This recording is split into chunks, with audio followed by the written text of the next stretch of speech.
இங்க பாருங்க, திருப்பூர் மாவட்டத்தில் ரவி பாலகிருஷ்ணன் பேசுறேன். இங்க தீ பத்தி எரிஞ்சிட்டு இருக்குது. முனிசிபாலிட்டி திருப்பூர் நிர்வாகம் எங்கேயா இருக்கிற குப்பை கொண்டு தீயில ஒட்டி எரிச்சிட்டு இருக்கிறாங்க. இன்னும் கண் கூட பாருங்க, சாவி கூட பிடிங்கி வச்சிட்டேன் நான். பாருங்க, ஒரு முதல் வண்டி நம்பர் காட்டு. இது ரெண்டாவது வண்டி இது ரெண்டாவது வண்டி குப்பை ஓட்டுறாங்க. இது இங்க தீ பயங்கரமா எரிஞ்சிட்டு இருக்குது. உங்களை யாருப்பா கொட சொன்னது?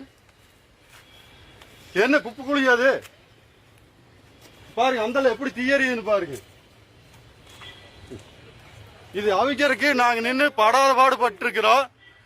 இவங்க 2 லாரி குப்பை கொண்டு கொட்டிட்டு இருக்கிறாங்க. இந்த ஏரியாவை பூரா எரிஞ்சு மரமெல்லாம் தீ பிடிச்சு இவ்வளவு ஒரு சுகாதார சீர்கேடு ஆகிட்டு இருக்குது. அதை அவிக்கிறதுக்கு ஃபயர் சர்வீஸ் போன் பண்ணா அவங்க என்னங்கிறாங்க, முனிசிபாலிட்டி லாரி வருங்கிறாங்க. ஃபயர் சர்வீஸும் எந்த ரெஸ்பான்ஸும் இல்லை. இங்க பாருங்க எப்படி கொண்டு கொட்டிட்டு இருக்காங்க. மனசாட்சி இல்லாம அவங்க வீட்டு முன்னாடி கொண்டு போய் கொட்டுவாங்களா? மேயர் வீட்டு முன்னாடி கொண்டு போய் கொட்ட வேண்டியதான். இங்க யார் கொண்டு கொட்ட சொல்றாங்க இவங்கள? இவ்வளவு தூரம் சுகாதார சீர்கேடு ஆயிட்டு அந்த வீடு இருக்குது.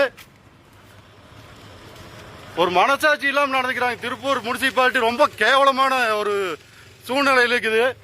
அந்த எரியிற தீய நம்ம அவிக்கிற கூப்பிட்டோம்னா அந்த கழிவுநீர் தண்ணியை அனுப்பிச்சு விட்டுருக்குறாங்க. இங்க பாருங்க, இப்படி எரியிற தீயுக்குள்ள அங்க இருந்து கொண்டு வந்து லாரியில கொண்டு வந்து குப்பை ஓட்டிட்டு இருக்கிறாங்க. அவிக்கிறதுக்கு வந்தது கழிவுநீர் தண்ணி. முனிசிபாலிட்டியோட காசு இல்லையா? திருப்பூர் முனிசிபாலிட்டி வக்கில்லாமையா கிடக்குது, காசுக்கு இல்லாம இவ்வளவு தூரம் போய் விட்டு எரிஞ்சிட்டு இருக்குது. இப்ப பாருங்க, முனிசிபாலிட்டி வண்டி குப்பை போட்டுருக்கு வந்துட்டாங்க. மனசாட்சி இல்லாத ஒரு நிர்வாகம் பாத்தீங்கன்னா நம்ம திருப்பூர் முனிசிபாலிட்டி நிர்வாகம் தான்.